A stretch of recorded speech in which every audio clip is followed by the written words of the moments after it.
Hi, my name is Karim Knio. I'm an academic and I'm an associate professor in a field called political economy and governance. And I work at ISS, which is a faculty within Erasmus University Rotterdam. I would say life is all about perseverance. It's about realizing the manner in which one continues to exist in the different endeavors that you wish to pursue, but also is the manner in which you persevere and you pick yourself up in relation to those passions and desires that you carry through.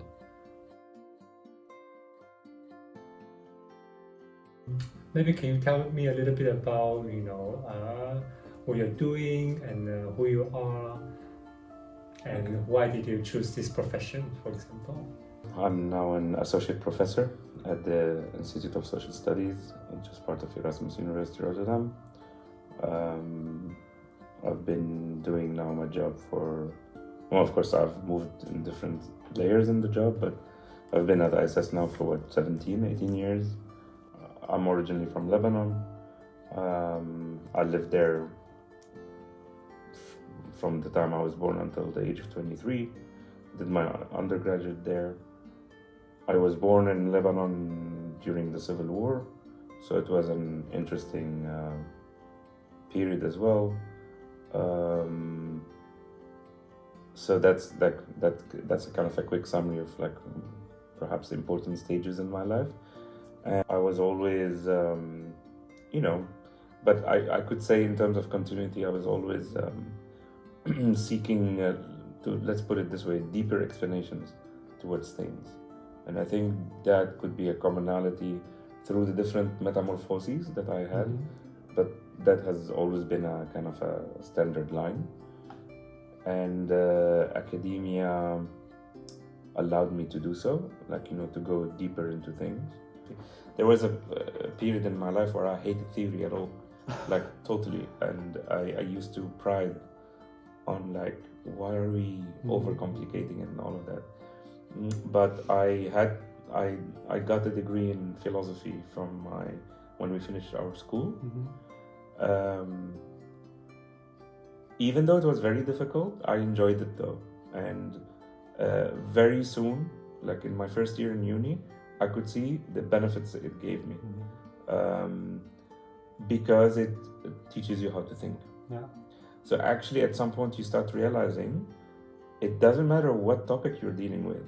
And sometimes you even know that you don't know much still about the content, about that topic.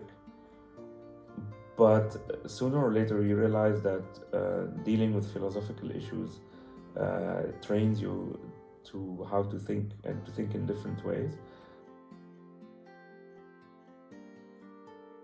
Because if I understood correctly, you have been in the academia for your career, right? And also you are also working on quite an abstract thinking, like philosophy, abstract theory. Do you feel sometimes you are dissociated from the society, from the reality? How do you see that? I do. Sometimes it's a struggle, but I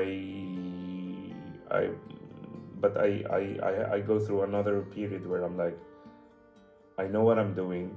I know that it is related actually to society. And yes, sometimes that makes you a bit depressed. It makes you disoriented.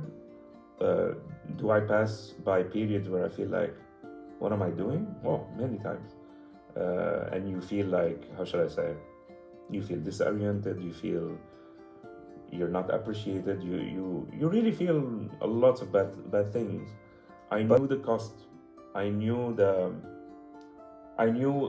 by going into this route, I knew that I'm going to be more and more like a hermit or like a monk in a way. But that's why when you are what you also know about this, it also gives you strength in the sense that after you feel weak about something and you start being doubtful, why am I doing this? But then you go back to your basics, right? And you're no, but I see the link. These are I remind myself, these are the reasons why I chose this path. I would like to leave this legacy. I would like to leave those prints. Yeah. And here I think the most important point that I would like to say here is that when the reason is instrumental, this is where things start going wrong. Because if you choose a path and there is an instrumental, there's a calculative, like I want to do this because I will gain this. I think this is problematic, and we need to be also more precise on that, because also that we should not look at it in an absolute way, because of course there must be some calculation. That's where you get depressed sometimes. Like, I'm not getting back all the investment I've put. So I don't want to dismiss the calculative part of human beings. However, I think the major motivation should not be. So there must be some calculation, but if the major one is calculation, I think this is where people start having problems, because it's easy in life that your plans are not gonna, I mean, come on, give me one plan that works. There are always things in life that derail you from the plan, right? So if your major value, because every one of us would have a basket of different values put together in a certain way, but if your major value is the calculative one, you're gonna struggle. And then those depression moments are gonna have depression or feeling bad or whatever, different degrees. They're gonna affect you, and but if your major value was something else, when you really believed in that, you really believe in that path, you feel it is adequate to you, it's fitting, it's synchronic to who you are, to what you really want to do, then I think actually at some point it's part of you feeling down, but actually it kind of reverse. It starts giving you reasons for taking out the dust and start shaping up again, and okay, tomorrow is another day, and then it keeps on pushing you further and further and further. You mentioned about you need to have like a reason to believe in it. How do you find this reason? To be honest with you, in my case, it was innate, and I believe it is innate in all people, but with some people it is easier. So, at the age of 12, I knew I'm going to do something with political science, and it was a feeling inside.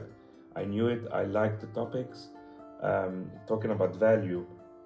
And to show you as well, part of it would be calculative, but the other one is more about how you feel about it, in the sense that I realized that those are topics not only that I'm interested in, but they come easy to me. All of my life, my dad wanted me to be an engineer, and I knew I had to inherit the family business, and I'm the elder son in our culture, so there was an extra pressure. In free time, my dad would take me all the time with him to a factory, and I hated every single minute of it. I was simply not interested. But like, if you gave me a book, especially if it was around politics and philosophy, then at some point I was even accepted to do graphic design, which is part of engineering. I dropped it to do political science, and my father didn't talk to me for a year because of that. Okay, my following question would be, how did you manage to stand on your feet? I mean, at such a young age, with so many force pulling you from different directions, what would you say are the elements or things that help you to be like, okay, this is something that I really want to do? I would add two things as well: stubbornness, and I'm stubborn. And in society they use stubbornness a lot in negative things. I'm always against that, because actually, stubbornness, like every concept, can be has a positive and negative.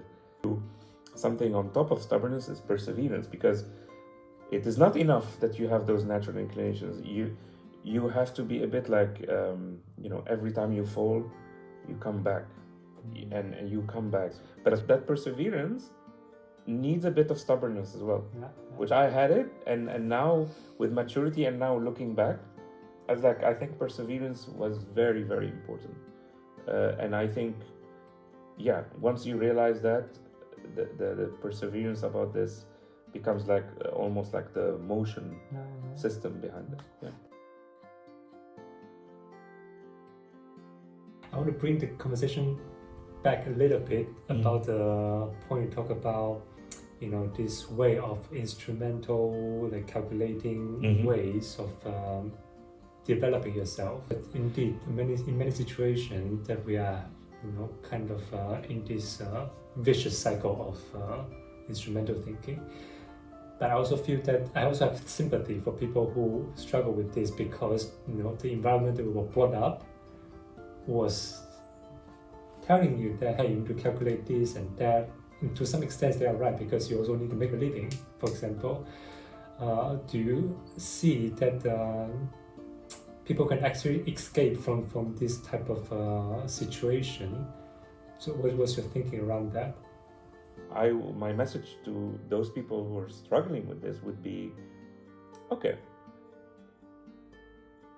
you're struggling with this instrumental logic that is very dominant and all of this. Why don't you use that instrumental language to speak my language, which is the language of stubbornness, early disposition, stubbornness, and later on perseverance. Meaning, but that's the argument, but meaning, try to explain to the instrumentalists the process that I was trying to tell you about, like explain to them the difference between effectiveness and efficiency. Meaning, yes, yeah, you're right, you're sharp. I need to do this because otherwise I'll be a loser. Who wants to be a loser? Okay, but it takes me 8 hours to do it. While with this thing, it takes me 2 hours. So even when they don't understand what effectiveness and efficiency, which are their language, by the way, you explain it to them. But you're explaining it to them not because of effectiveness and efficiency. You're going back to your disposition. When you know inside that I can really make it, I'm one of those few. Yeah, you direct yourself towards this. While in the other field, you don't have that drive because in that other field, it is already way bigger and it encompasses different capacities, needs, expertise, and so the instrumental world try to picture all of those as no opportunities. And in my opinion, if you make it clearer to people, I think people are able to then have this resonance with themselves a bit better, and you are also not creating this fake and false binary. You go nowhere with this, you go everywhere with this. Life is way more complex, and at least you're helping people to have this inner space with themselves and start reflecting, like, do I have it? Do I want to go there? Or no, I'm not that kind of guy. Or maybe I have that thing, but maybe I thought it is in this, but maybe it is in something else. What about for people who say, okay, I do feel this kind of like, inner fire that I for example, let's say that I feel the inner fire for art. But how will I know that I will be really good at it? I love it, but maybe I'm not good at it. And also, is it important to be like really good at it? If I understood your question, it's like sometimes you may feel or perceive you have it, but how do I know it? One of my true indicators is like, it doesn't die. That I was talking about person, it doesn't die, it keeps on coming.